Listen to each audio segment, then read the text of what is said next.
welcome everybody here. It's great to see this wonderful turnout. And when Mayor Willey first considered local politics, he asked his mother, who'd been the Easton town clerk for over 43 years, for her advice. And her answer was not expected. She told him to steer clear. And obviously, like all wonderful sons, sometimes they don't listen. We know that. So lucky for us, he didn't listen. We just think he's a wonderful mayor. So he has said that he does not usually get into anything for the short term, and I think he's proven that time and time again with his long, really history of community service to Easton, which I'll really introduce you. He served as the mayor of the town of Easton since 2003, and he's established a reputation for working tirelessly to advance opportunity and quality of life in Easton, and has made it a priority to develop downtown Easton. He has said that it is his intention to have the town prosper, move forward, and offer attractive employment opportunities. Under Mayor Willey's leadership, the town of Easton has become a sophisticated and lively community. We have been rated as the top 10 best small towns and top 10 small arts communities. And I think that a lot of that is due to his leadership. Mayor Willey has helped to define Easton as a vibrant arts community, and recently, Easton has become one of only 2 new arts and entertainment districts in Maryland, which will provide opportunities for growth in the arts. Mayor Willey is leading the efforts to grow Easton's economy with projects like Mistletoe Hall Commerce Business Park and other redevelopment projects that will encourage job growth and attract new business. Before becoming mayor, he served 12 years on the Easton Town Council, 6 of those as president. He worked at Waverly Press for 41 years and retired in 2002. He has been a member of Easton Volunteer Fire Department. Now this is the real impressive number, for 57 years. And he's the past president of Easton Kiwanis Club and has coached Little League baseball and football for years. In 2012, he was inducted into the Maryland Municipal League of Fame and has held various offices for the Eastern Shore Association of Municipalities. When I went to research Mayor Willey, there's so much more out there. So this is just really a brief picture. So he has also received the prestigious Paul Harris Fellow Award from the Easton Rotary Club. So please join me in welcoming Mayor Willey.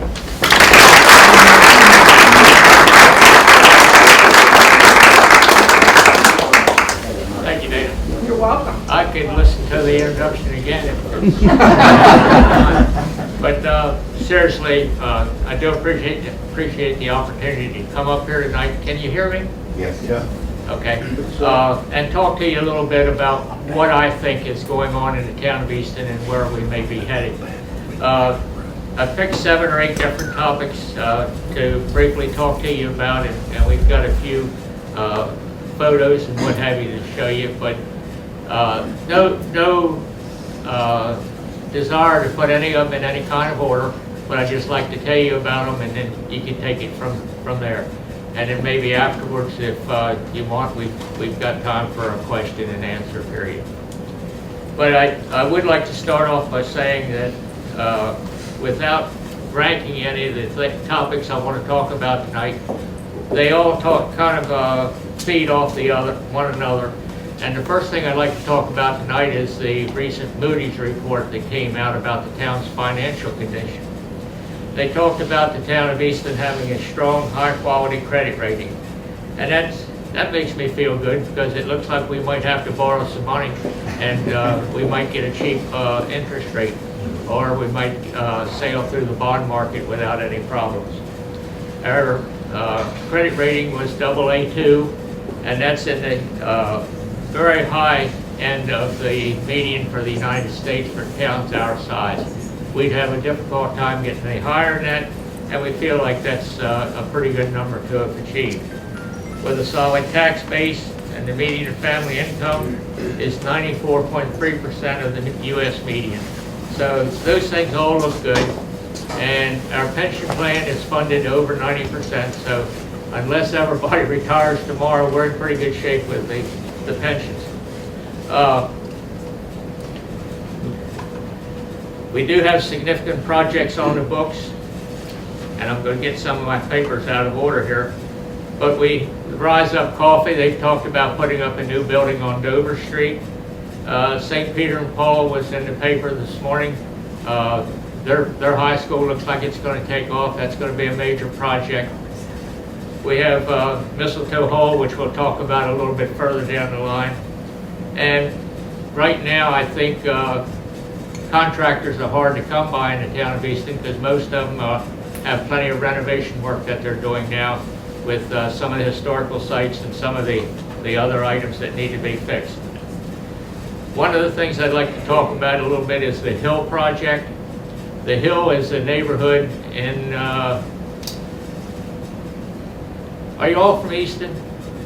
So when I start throwing out these numbers, you'll know where I'm talking about. But the Hill neighborhood is primarily east of Aurora Street, and it's bordered on the north and south by Dover Street and Brooklets Avenue roughly, and it goes out past, just past the rails to trails.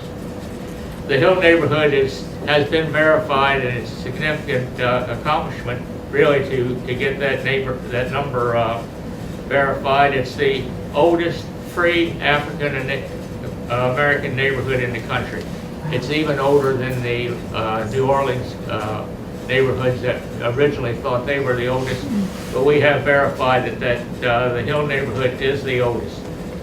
The town has purchased 6 individual homes out there that are in very, very rough shape. They really do need to be renovated. One of them we've just finished, and that goes on the market as we speak, and we do have potential buyers that are looking at that. Right now, we've got contracts out on the other next two that we want to put together and make them livable homes. And we're trying with the home ownership to kind of strengthen these neighborhoods, solidify them, and keep the neighbors together for years to come. We offer these homes to low and moderate income folks, and they do have to pass a certain number of tests and requirements and have their finances in order before we even accept the application. So these are really opportunities for folks to get started. Most of the money, the original seed money to start the project came through the state, the Department of Health and Community Development, along with HUD on the federal side.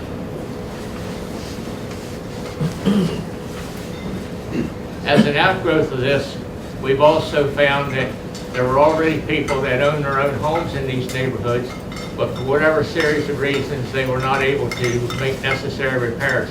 A new roof, new windows, doors, something of that nature. So the town has been able to offer grants of up to $5,000 at a very, very low interest rate to these folks to get their homes in order and make them energy efficient and first-class places to live. Road repairs. Boy, is this a hot item. We finally finished north of Aurora Street and Goldsboro Street after about 4 years. We'd start and stop, find something else that needed to be done, so we'd start again, stop, and then find something else that needed to be fixed, and we'd start again and stop. So we now have those roads fixed.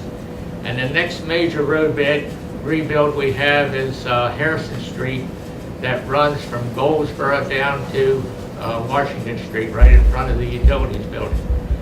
That's going to be a monster because it's also the area where the farmers market is and some other things. So look for traffic disruptions there next summer.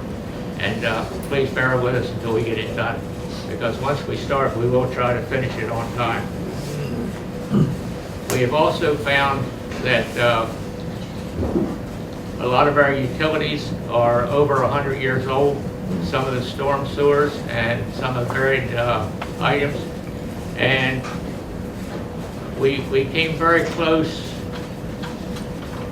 about 2 months ago with the rebuild of the town office building. We were jackhammering some of the old concrete and taking it up, and lo and behold, there was a 60 kV line that was there that we almost hit with a jackhammer.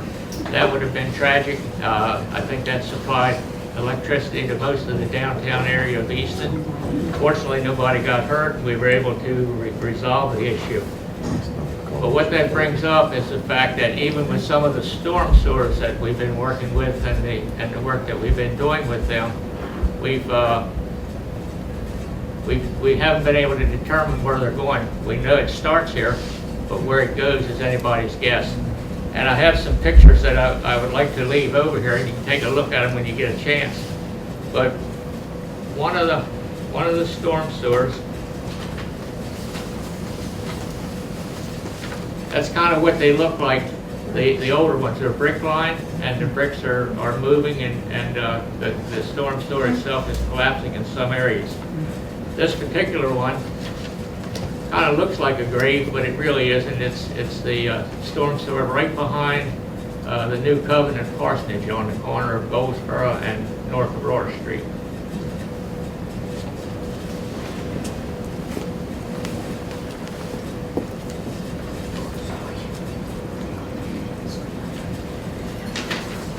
There.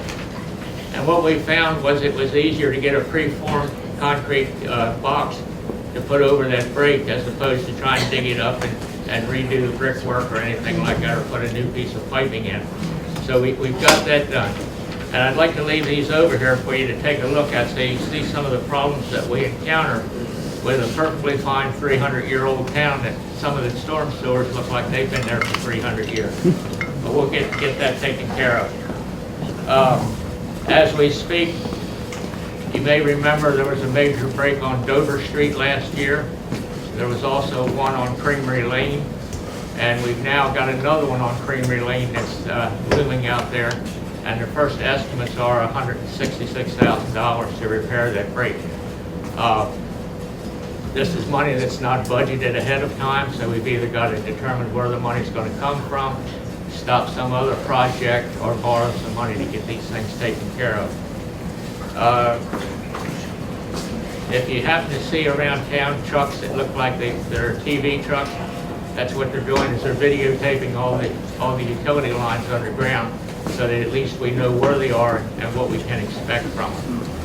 You'll find that in some of the older sections of town, some of the utility lines may be under houses. We hope that's not the case, or at least if it is, that they stay intact for many years yet to come. We also are looking in the area of the town of Easton, 5 watersheds that we've determined will help stormwater management issues in the town if we can get those cleaned up. Right now we're working on the Tanyard branch that runs from basically Mulberry Station down to the Tread Haven River at St. Michael's and the Parkway. We also are looking at the Paper Mill Pond area. And we've got 3 more that we'll be taking and getting design work and then putting it out for bids to engineers to make corrections. We also are now using, I should have separated these pictures before I come up here. Some of the high school kids and the elementary school kids are also helping us with some of the preliminary work that they're doing. And there's a group in town, a mentor group, ACE Mentors, and ACE is an acronym for Architect, Construction, and Engineering. Those groups are helping us with some of the preliminary work that we're doing. So everybody's getting involved with this stuff.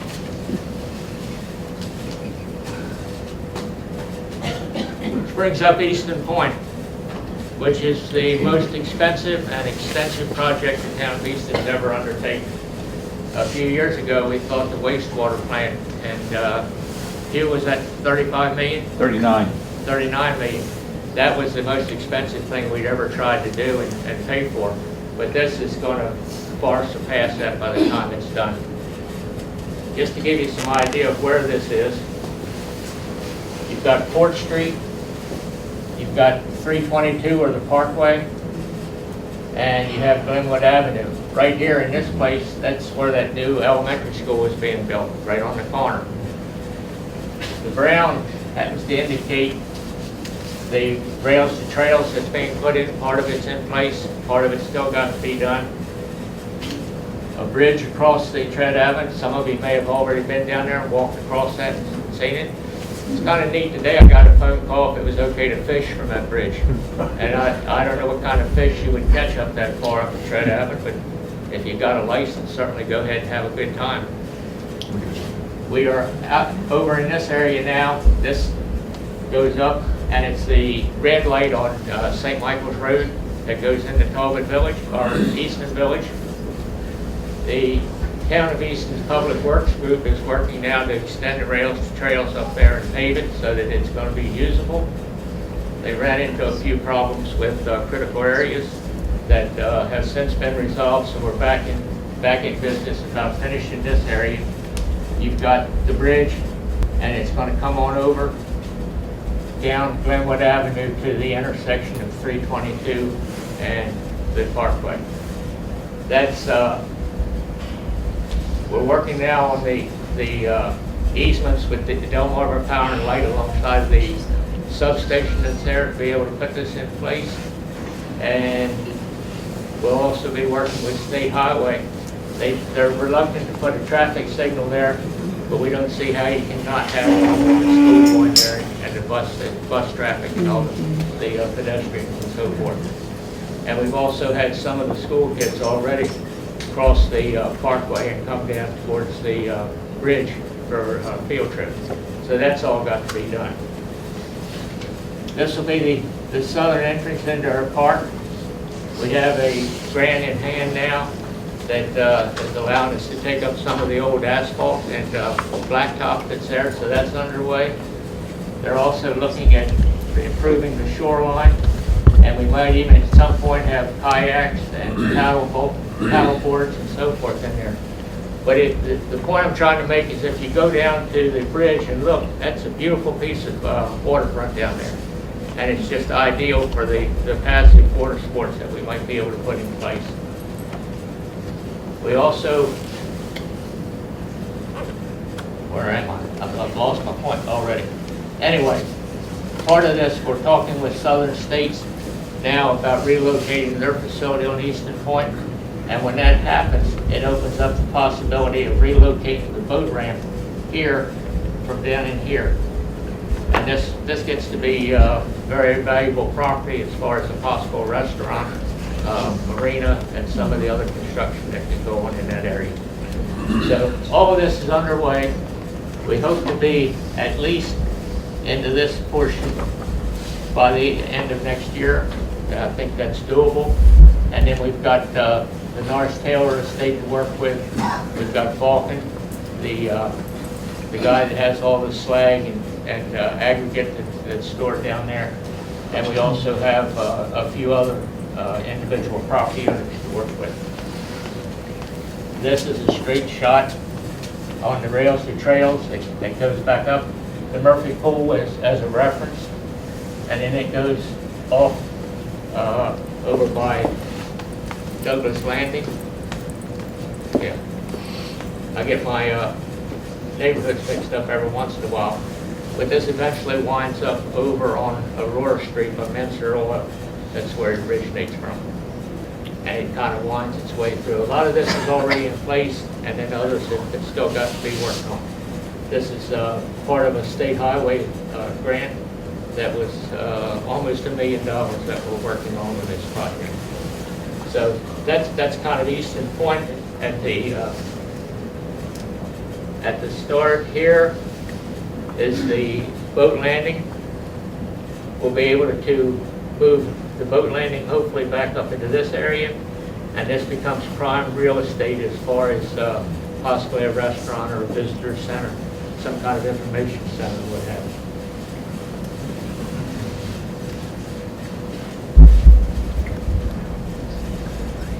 So, Easton Point, I'll go back to my notes now. It's the most extensive and expensive project we've ever undertaken. I don't think we're going to measure this one in years. It's more like generations, but it'll get done. It'll take a while, but it'll get done. It is the only waterfront that we have access to. And the variety of activities that we're expecting to have there would be boating, water sports, kayaks, paddle boards, fishing, parks, rails to trails, and so forth. We'll also, on this side of Port Street, some of you may know Rennie Gay. Rennie's got his business down here. Tim Miller's got a residence down here, and the Frost Farm and so forth. That's all under contract or about to be under contract. So that'll soon be coming into the town of Easton as we speak.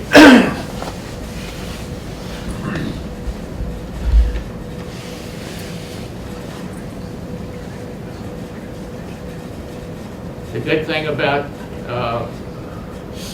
Easton Point and what's going to add to the cost is there's no infrastructure in there right now as far as water, sewer, electric, natural gas, and what have you. The utilities group is already planning on how that goes in and developing plans, but that adds to the expense, but it also adds to the overall amenities of that area and makes it more popular as we get to working on it. Mistletoe Hall Farm.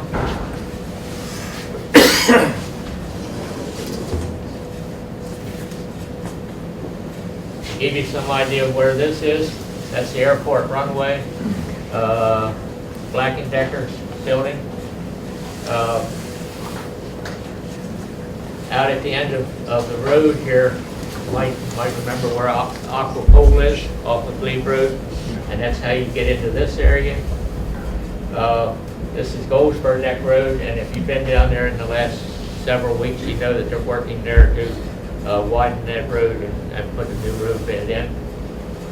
These are all parcels that we've had surveyed off that are going to be available for business expansion, business recruitment.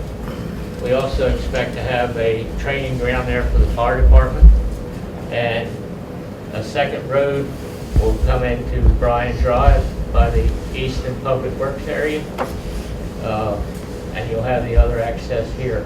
So we will have two roads in there. This was the town acquired the farm from the county several years ago in a deal with the giving up control of the airport and letting the county run that. And this is one of the pieces of land that we got for that trade. And we also have the property where the Northeastern Park is now. It's also part of that deal.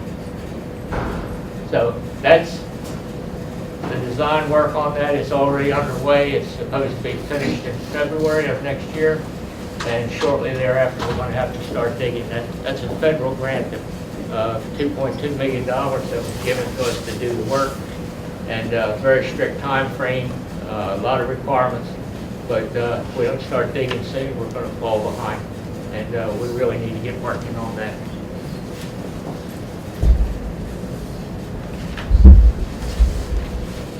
Probably the one that shocked me the most in the last year or so is when we did a survey to compare our fire department and police department with the surrounding counties in the Eastern Shore. And what we found out is that our pay scales for the police departments had fallen severely behind the rest of the world. No matter who you talk to up and down the shore, I think everybody has the same problem. They don't have enough police officers. They don't have enough volunteer firemen. There's two paid fire companies on the shore that I'm aware of as Salisbury and Ocean City. I think everybody else runs with volunteers. But the cops, we have, on the budget, we have 48 sworn officers. It sounds like a lot, but it's right in line with what the FBI says that we should have, and that's roughly 3 officers per 1,000 residents. And we are now, right now, about 4 short. And this is because of retirements and guys have gone off, they've been enticed to other departments. For instance, Salisbury offers a starting salary of $50,000. Easton was doing 42. So it didn't take much to move some people around for $5,000. So what we did, the council, and Ron Ingles here representing the council tonight, and he can verify this, I hope he will, that we raised the starting salaries of Easton police officers $5,000. It wasn't a budget item, so we couldn't do it all at once, but we did $2,500 now, and we'll do $2,500 the first of next year, which brings them back in line with most. On a survey of the Eastern Shore, the 13 towns that we kind of compare ourselves with, we were number 9 in starting salary, so we really had to do something about getting back into that area. And we've also made some changes to their benefit package as far as retirement. They can now retire in 22 years after 22 years service. And we also have one other item that they are kind of contingent on, and that's retirement based on medical problems. If they're injured in the line of duty and they can't continue working, then our insurance doesn't quite take care of them at this point, but we're working on that issue.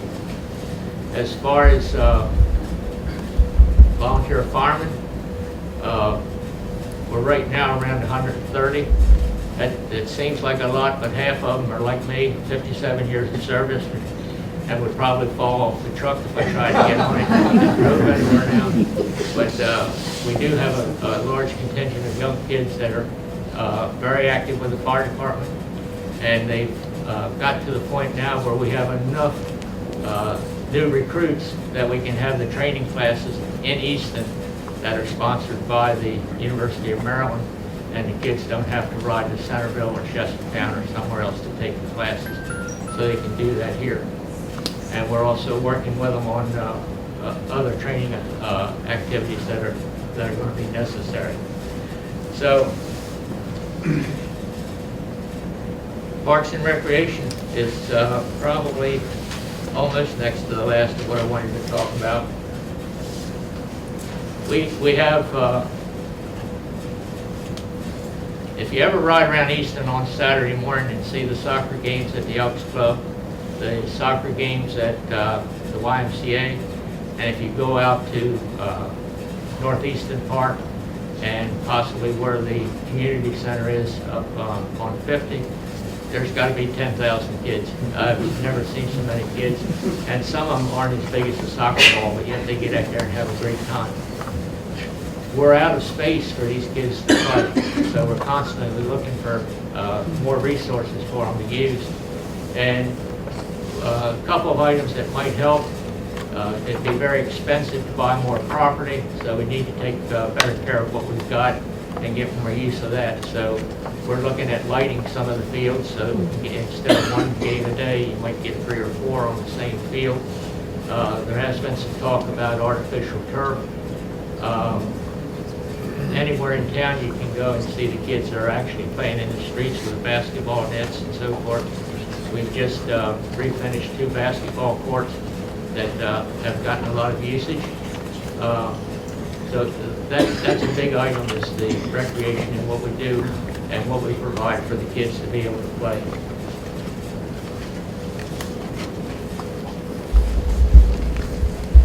So, with that being said, every effort is made to provide the citizens of Easton with first-class amenities, work choices, and recreation possibilities. We also try to have unequaled police and fire department resources. Infrastructure improvements are needed at a faster rate.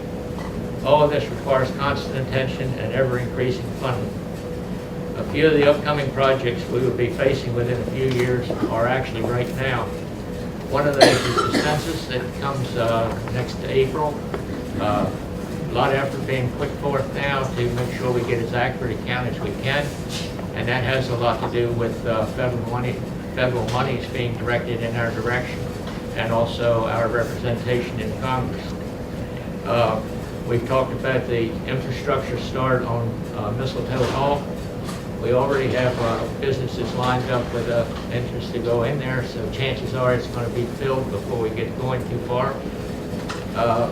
We've got an annexation on the books for Dutchman's Lane that would go from just at the bottom of the hill by Royal Farms out to the entrance into Del Webb. Sidewalk construction at Route 328, that's Matthewstown Road, and Elliott Road, with the homes that have gone up out there now. A lot of those people are walkers, and we don't want them walking in the middle of Route 328, but we've got to provide sidewalks out there for them.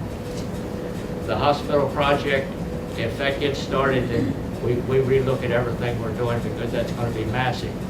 And they still feel like 2021 they'll start the construction of that hospital. That's still a ways off, but it's a big deal if it gets started. 5G technology, and I know just about enough of that to tell you that it's 5G technology. It's going to be faster than anything going. It's going to be able to answer your questions before you even think of them, and it's really going to be a big deal when it gets underway. And we have the training ground for the fire department, and another entrance from Route 50 into the RTC property that's out behind Norris Taylor's facility on Route 50. So with that being said, there's another map that you might like to look at. This is Route 50, Partridge Ford, Hyde Park. Hyde Park now is scheduled to have another 100+ houses going up out there. And we've talked about all of this property in here as being available to annex into the town of Easton because of needed industrial land, possibly some residential, and because there are a lot of failing septic systems in that area. So I'm just about dry as a corn cob right now, and if anybody has some questions, I'd love to hear them. And if I can't answer them, well, Ron can answer them. We got John Horner here from the utilities, Hugh Grundon from the utilities, all working together right now to get these things done, get them taken care of.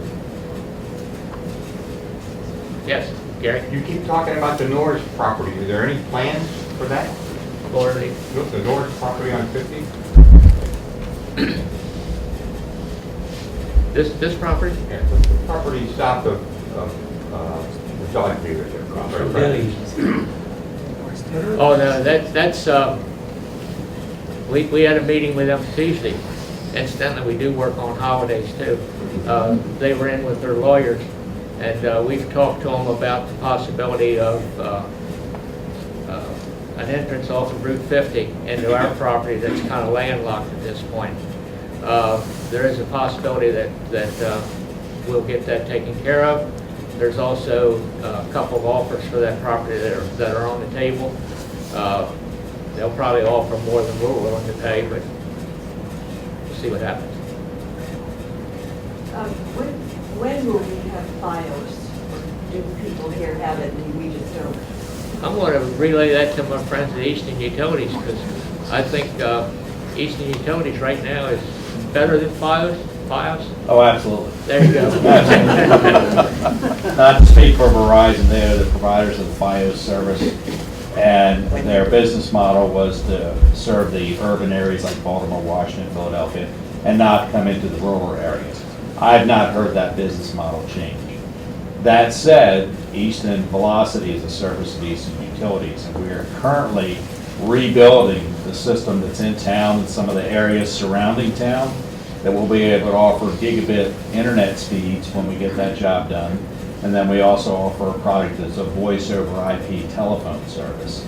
So as far as speeds available when we get that job done, it will certainly rival what people in the urban area can get with FiOS. But again, I don't purport to speak for Verizon, but I haven't heard that they've changed their model and are contemplating coming to town. And what's your time frame for getting your part done?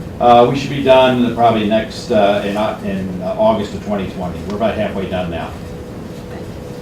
There's also another project you guys are working on that you're waiting federal grant dollars that would take broadband to the entire county. We partnered with Talbot County and submitted an application to the United States Department of Agriculture. They have a new program they just started and advertised and just took applications for recently, where rural broadband is the focus. And we partnered with the county and filed said application. So we're awaiting some word from the USDA. In the last 3 weeks, they've started issuing some of these grants. I think in Tennessee and South Carolina and a couple other states have heard that they were grant recipients. But we're viewing that as, so, we're taking care of the Easton Velocity system that's in town, maybe like Woodland Farms and Waverly, some of the contiguous neighborhoods. And then the USDA application we filed will take fiber to the home in all of the unserved areas of Talbot County.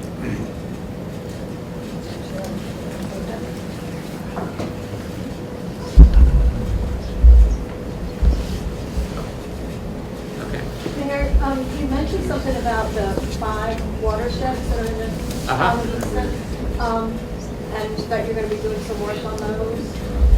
Are those slated to stay above ground for the most Yes. part?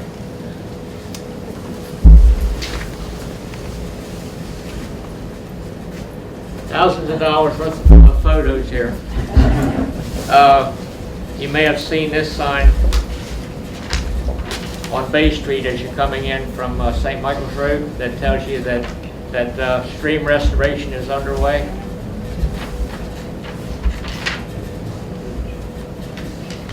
That's what one of the streams looks like. They're cleaning them up, getting the trash out of them, the invasive species. Megan Cook on the council thinks we ought to get some billy goats to help eat this stuff. Might not be a bad idea. If you've ever seen what a goat can eat. There's another shot of one of the streams. This is on this is on Bay Street. Fort Street was a water and sewer, I think, from the utilities end that they were cleaning up there. That should be pretty close to finishing, I believe. Yeah, that Fort Street east of the Parkway by the Murphy Pool, we had a section of water line that for whatever reason had deteriorated. It was a metallic material and started looking like Swiss cheese. So we are replacing that main from the intersection of Fort and 322 or the Parkway up to the radio station. We stopped work on the job because in the Waterfowl Festival, the mayor has told us, "Thou shalt not have equipment running around on streets."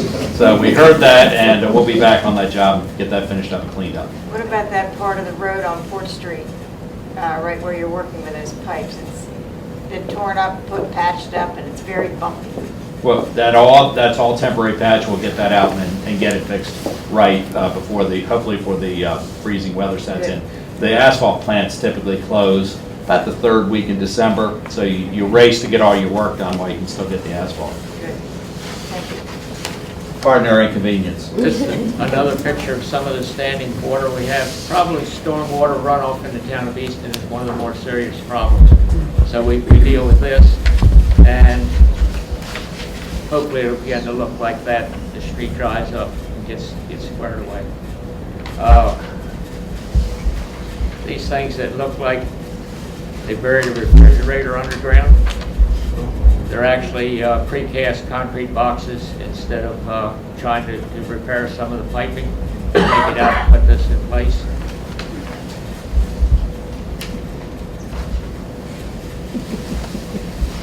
That's some of the issue we run into with 300-year-old towns and the infrastructure.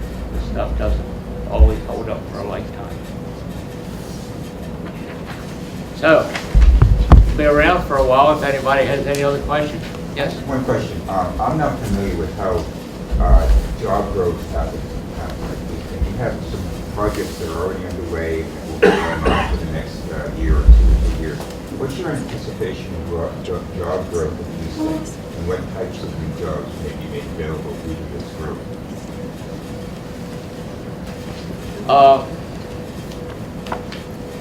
Probably the 2 or 3 biggest questions we get asked by any new jobs coming into the town of Easton. One, how good are the schools? And you can see people spending a lot of time and resources getting that squared away. The other is where am I going to live? We spend a lot of time on affordable housing units, doing the pre-planning for neighborhoods and houses going up. So that's an issue. We have I think Easton Village just opened up their last section of houses, 28 lots they have out there, and that should pretty well finish that. But the job growth that we're looking for is the better paying jobs, if you will, like manufacturing jobs, ones that kids can graduate from college and they would have a place to come back home and probably find a job. Wildlife International had some jobs like that. That's the one that comes to mind right now. And we do have quite a few small shops that are coming in. So it's no shortage of people wanting to come here. We just got to find a place for them to go.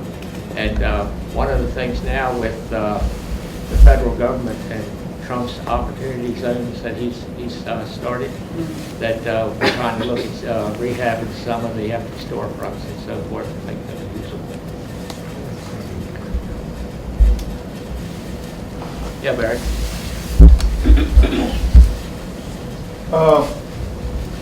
Tell me if you can, without killing me, because I've asked you this question a couple times at the firehouse. What's happening with the Safeway store? With what? I have Safeway store. As far as I know, there is no active person looking to buy that store. The price it's still a little pricey. The last number I heard was $4 million. It's a little bit big for a craft brewery. It's a little bit big for Smith-owned cakes or something like that. It looks like somebody may buy that's building and subdivide it into 2 or 3 smaller. But there's nothing on the books right now. So for the moment, my free parking is safe. Yeah, probably the most aggressive new property owner we have in town is the group that bought the old penny store and so forth, and the work they're doing there. The Alta, and show you how much I knew, I thought that was an auto parts store, but it's a cosmetic store. That's supposed to be open next month for them to start putting in their inventory and so forth. And then you've got Marshalls and Five Below that'll be opened up probably in March. Then they have a dental clinic they want to put up.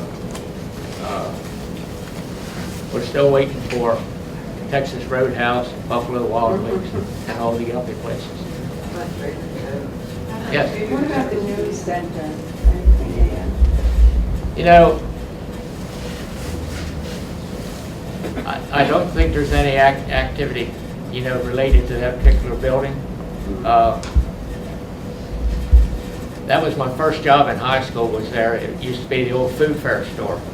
And you can imagine a supermarket being in the Bookie Card Mart or the news center.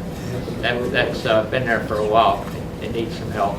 And I don't think they've dropped the rent on it or anything like that. So, yeah, Larry. We all know it, you and I and people who've been here know it as the old plants and where the barn it used to be. It backs up Mount Pleasant area. And for you folks, recent, it's across from Tractor Supply on Route 50. That's currently being farmed. Unless that's designation's been changed, it shows on maps that it's going to be some future playground or play area or recreational facilities. That's still Behind Fred Frederick? well, it's where Planson's whole home used to be, where that little road goes back. It's being farmed. That area is currently being farmed. There's about 70 acres, give or take a couple acres, that belongs to the town. That's outdoor space. Outdoor space. We just haven't figured out how to get to it yet. And that's what we're working with North Taylor's estate now about getting an entrance back into that area. Part of that belongs to a fellow by the name of Lapidus, and I think he's looked at developing it a couple of times, but there's nothing really hot right now on that. While I got the floor, I want to thank and commend the mayor. Folks, when we have developers try to come in and put housing units like 500 in a small area, we got a mayor and a town council that gets on the ball and puts a stop to that overgrowth, just because they want to put some quick money in their pockets, and we thank you.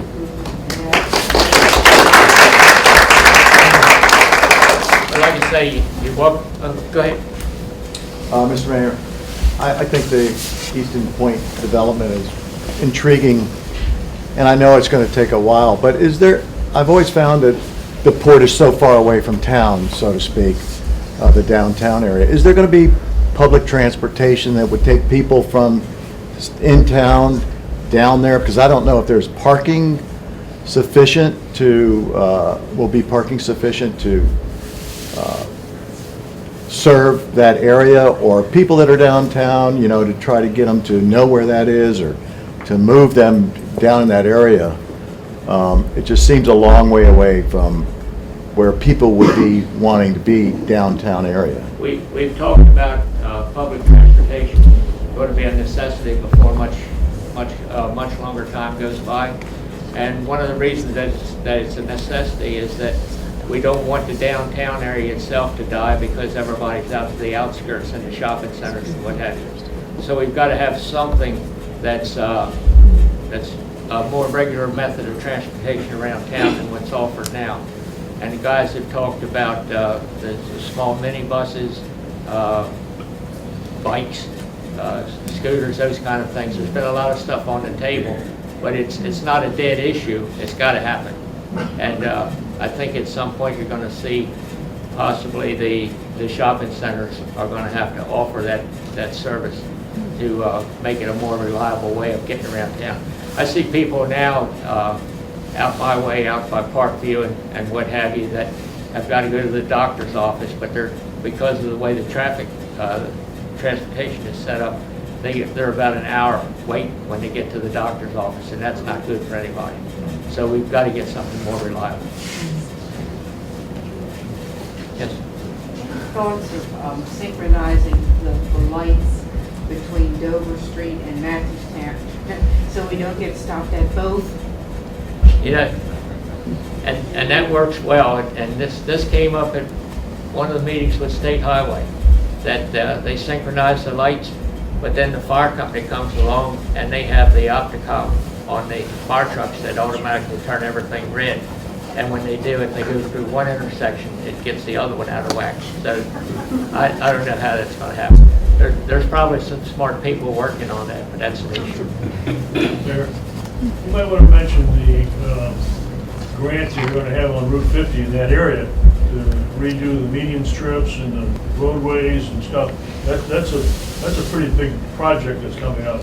Yeah, it actually starts, I guess, at Dover Street and 50 and goes north, because they wanted to close a couple of the crossovers. That caused a little bit of uproar because the guys at Shore Sportsman didn't want their crossover covered over.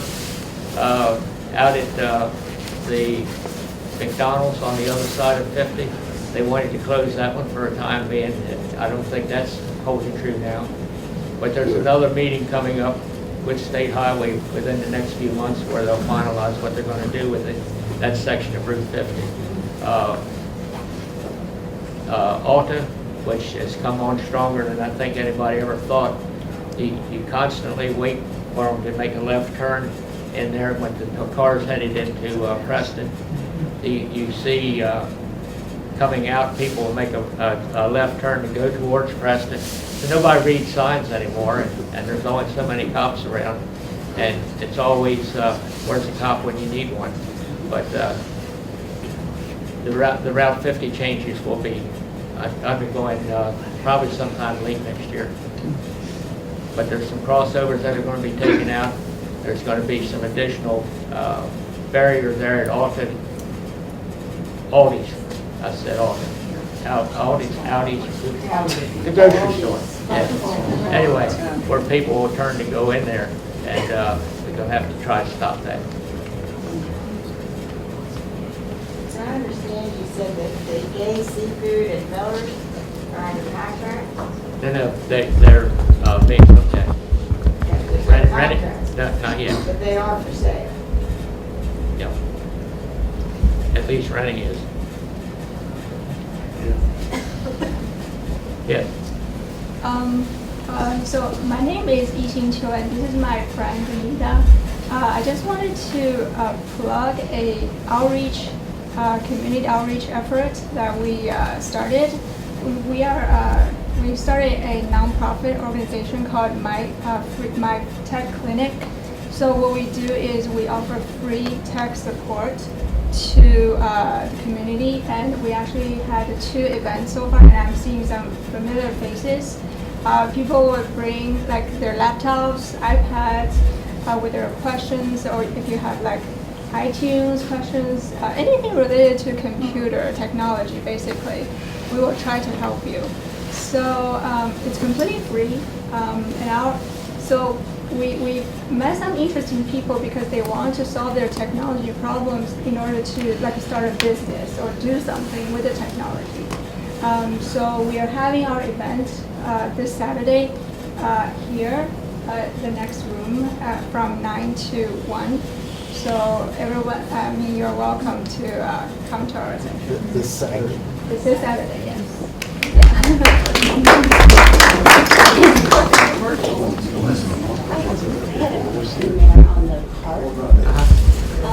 You mentioned it's going to, the park, the Easton Point Park project is going to cost upwards of, or over, maybe 39, in the high 30s, maybe more than that. Time we get Right. with all the land accumulated. Right. What are the major cost segments of that, and are you looking to put out a bond to support that, or are you looking for other federal government or other government monies to support it? There's a couple things, Lisa, that will get into that. We've been very fortunate with grant monies so far. Almost $3 million for Mistletoe Hall and Easton Point that we've gotten so far to use. There could be a bond issue. We're going to look just about anybody that's got a grant that they want to offer. You know, if it's a grant, we need to have Easton's name on it so that we can start spending it. There'll be some commercial development there that'll help pay some of the freight. So there's a variety. Nothing's off the table right now, but it's going to take a lot of money and a lot of time to be done. But right now, we're looking at grants, bond funding maybe, short-term notes, that kind of stuff. Billy Goats. Megan still thinks the Billy Goats would go down there and really clean that mess up. So that's a possibility. Now, one other question, or one other comment. I keep getting calls of people coming into the office and leaving me notes, but they never sign their name or they never tell me who it is. We're not going to send the cops around if you give us a bad question or want to yell at us or something like that. But there are times when we have to get back to you to get some verification of the notes and so forth. So if you send a note in, please put your name on it, and we can call you if there's any questions about it. Or if you make a phone call, leave your name on the voicemail, and it will work out a lot better for all of us. We'll get something done. Yes, sir. Are you getting much interest for new businesses coming in the downtown area? Because I noticed, like, I was at Waterfowl, and there's a lot of really nice storefronts that are empty right now. But, there are, but we get questions about a 3,000 square foot storefront, and that's kind of hard to come by. We can either get them a 5,000 or we can get them a 1,500, but to get the specific sizes involves the issues. And that's why one of the questions that I asked Tracy about this morning is how do we get a listing of these storefronts and what's available and so forth. And we do have realtors that we work with that will help us, but it's an issue trying to fit a guy into a particular store. Susie?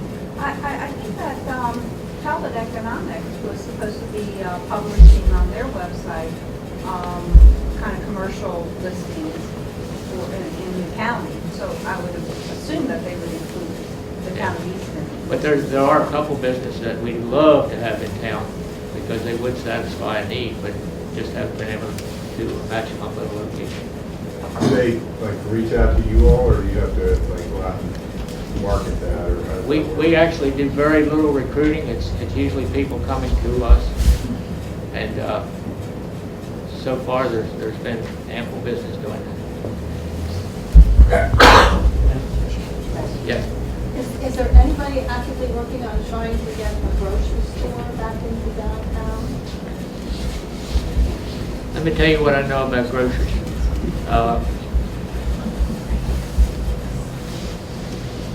The margin on grocery stores is probably 5-6%, maybe 7. Debt service on a piece of property, and it just eats up all the profits.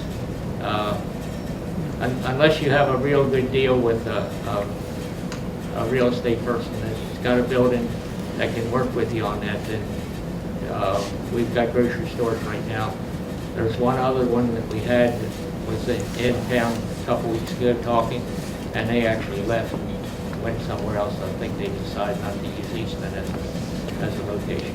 So I guess that's a long way of answering your question. No. Willey? Anybody else? Sir, we have a lot of homeless people still in Easton. The shelters are overflowing, and our groups of boarders try to find low-income housing. Most apartment complexes want $10,000 or more as an annual income. A lot of our people do not match that. We get SSI and disability and government stuff. We need to get them off the street. We don't need shelters. We need someplace for them to move in. Is there any possibility of sort of pre-existing places lowering their fees, expectations of it? That's something the town has never actually gotten into, some kind of rent control or anything like that. That's handled more by the Talbot Interfaith Shelter, Don Gibbs Housing Authority, some of those type people. About as close as we come right now is renovating these houses on the hill and putting those up for home ownership sale at a very, very good price. But as far as handling the homeless people, that's more left up to the individuals. Thank you. I can add to that a little bit. We're also blessed to have the Neighborhood Service Center. I'm on the board of that. Recently, we took an old house that was donated and made a room for 32 people. It's got completely rebuilt, has individual rooms, they have their own heating, air conditioning, have a small refrigerator, have nice furniture that was all donated. We handled 32 there. We just bought a home on South Street, right next to the gas station, which will have three apartments in it. We have several other shelters going on. We were looking at another place that was on Goldsboro that were going to give it to us. It was a historic house, and it probably would cost 4 times as much to correct that as if we took a lot and rebuilt it. But the Neighborhood Service Center is very active also doing that. So there are things going on. So we can refer on people to Port Street? Refer them to the Neighborhood Service Center on Port Street. If they don't have it, they make an effort to try to find places for people. Thank you. Yeah. How about the shelter on West Street? Is that full? I'm not sure. But Marilyn Neal's the head of it down there, and he has a good staff. They work with you. It's not like we're full. They try to find places for people, try to get them employment and stuff like that. So it's a pretty good organization. We're blessed to have it. Mr. Amos, what is our homeless population here? That I couldn't tell you. I've never seen a number on it. What's that? The homeless population here? I've never seen that number.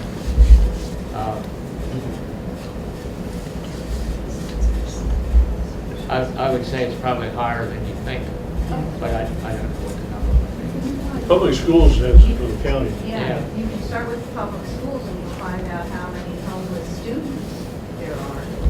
And go from there. I know the public schools have to. It might surprise you, Lisa, what the number is.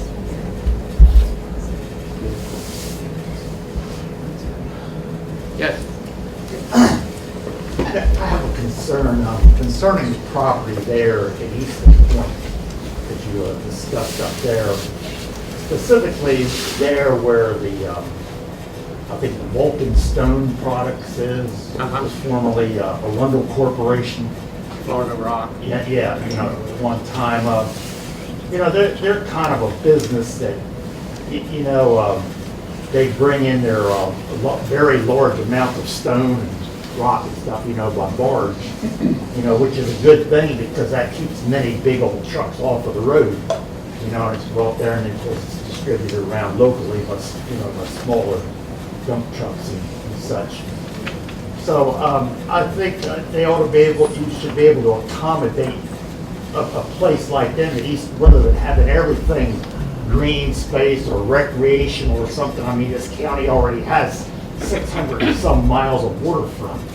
But to accommodate somebody like that who really has to have an industrial space on the water to be able to bring stone products in. I mean, what has these people, Vulcan Company, have they expressed an interest in not wanting to stay there, or what's the story with that? No, we've been in contact with them about relocating.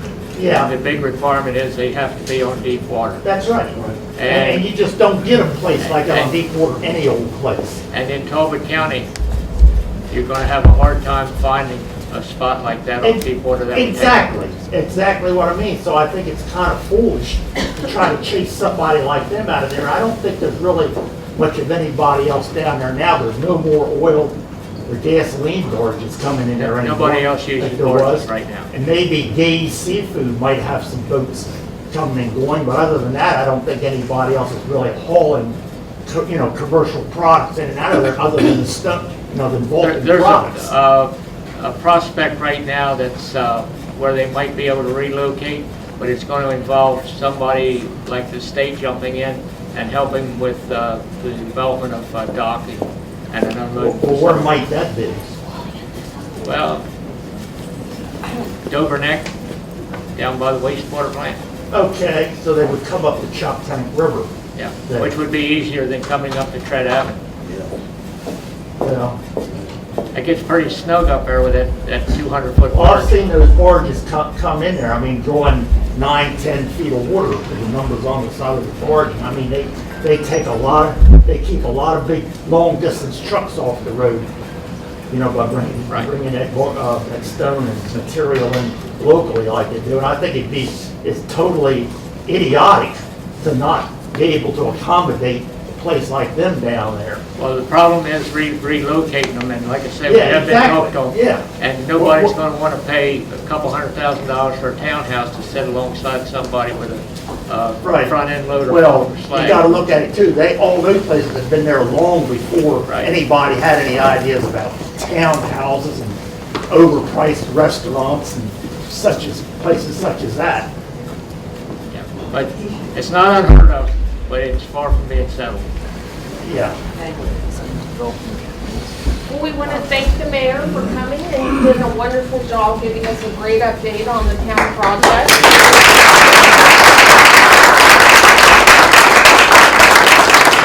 Thank you for the representatives from the utilities and Ron Engel for coming as well, and anybody else who I forgot to mention. But thank you very much. We really appreciate you coming out.